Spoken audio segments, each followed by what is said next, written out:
Pernyataan Anies di KPK itu merupakan pertanda adanya kepanikan di pihak Anies, bahwa memang ada sesuatu yang tidak bisa dijelaskan Anies ke KPK.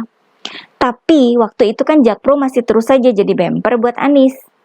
Sekarang kondisinya beda. Orang-orang di Jakpro sudah diganti oleh Heru Budi. Ada penyegaran, ada perubahan, termasuk merubah sikap Jakpro kepada Anies.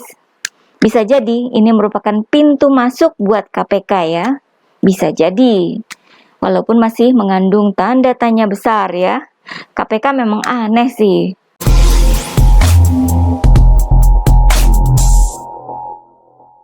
Hai guys, jumpa lagi dengan saya Nina Nur. Bersama-sama kita akan mengulik dunia politik dengan awas, waras, dan cerdas.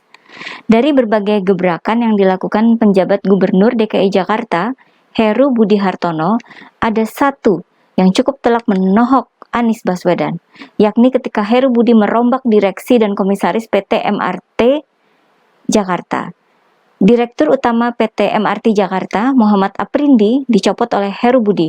Padahal Muhammad Aprindi ini baru 3 bulan menjabat. Dia diangkat oleh Anies pada bulan Juli lalu.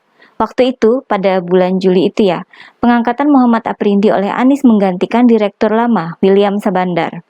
Itu mengundang pertanyaan besar dari fraksi PDIP DPRD DKI Jakarta.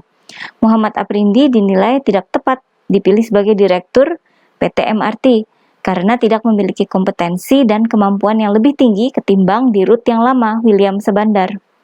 William ini sudah bekerja di PT MRT selama 6 tahun, sementara Muhammad Aprindi sebelumnya bekerja di Jakpro sebagai Direktur Teknik dan Pengembangan. Jakpro sendiri bukan perusahaan transportasi. Muhammad Aprindi tidak pernah bekerja di bidang transportasi dan bukan orang yang ikut membesarkan MRT dari awal. Jadi, tidak masuk akal kan ketika dia ini dipilih Anies menggantikan William Sabandar. Nah, oleh Heru Budi, Muhammad Aprindi diganti dengan Tuhiat, yang sebelumnya menjabat Direktur Utama PT Moda Integrasi Transportasi Jabodetabek, MITJ.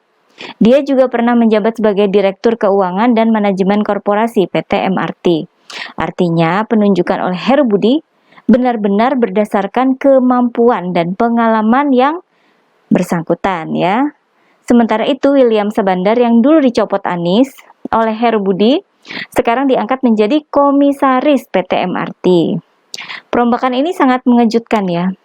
Tidak ada yang menyangka kalau dalam waktu yang singkat, tidak sampai 2 minggu sesudah dilantik menggantikan Anies, Heru Budi bisa mengambil keputusan se-ekstrim itu. Kedua, Anies seperti kena jewer ya, bahwa keputusan Anies itu tidak ada yang benar. Dan sekarang Heru Budi memperbaikinya. Ini buruk sekali buat citra Anies. Ternyata Heru Budi tidak berhenti sampai di sana. Selain meniadakan TGUPP, Heru Budi juga mencopot salah satu anggota TGUPP yang diangkat Anies jadi komisaris LRT Jakarta, Tatak Ujiati. Tatak Ujiati ini sudah menjabat sebagai komisaris LRT Jakarta selama 11 bulan. Tatak Ujiati ini cukup dikenal di medsos karena kerap membela Anies.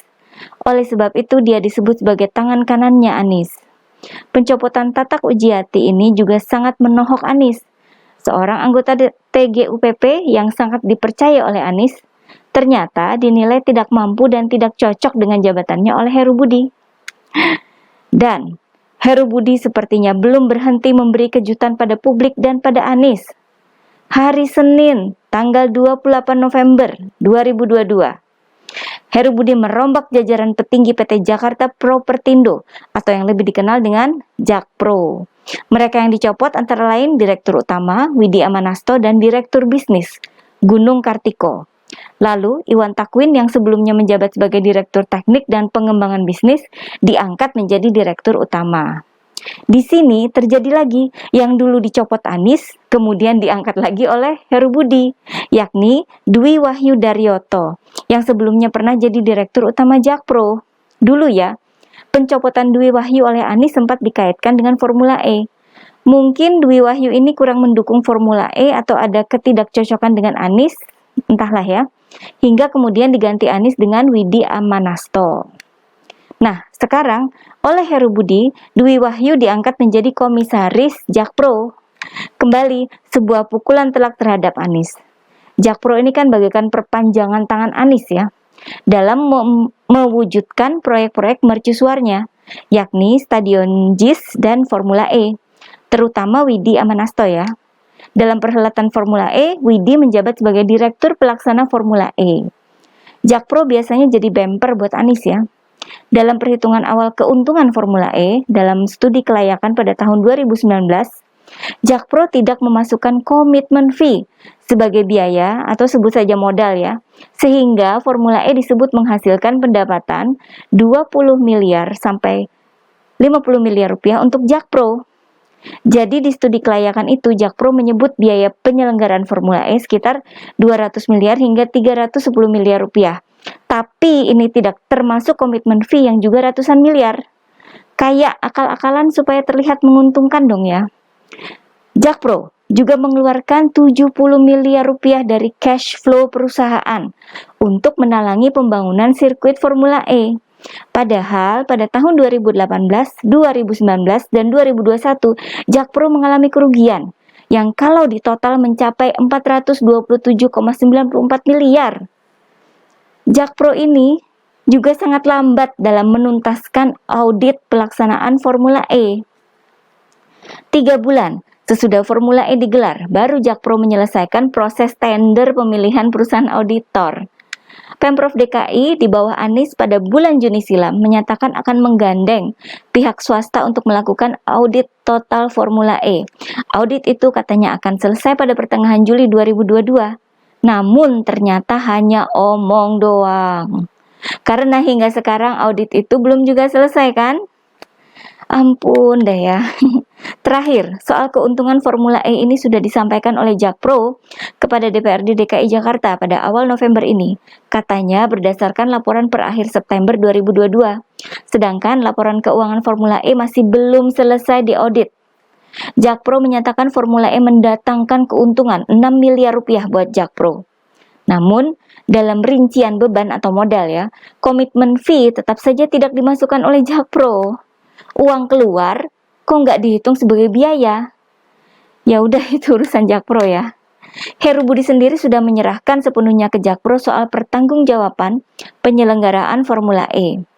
Namun, saya kira dalam waktu bersamaan, Heru Budi juga melihat sikap Jakpro masih terus saja seperti bumper buat Anies.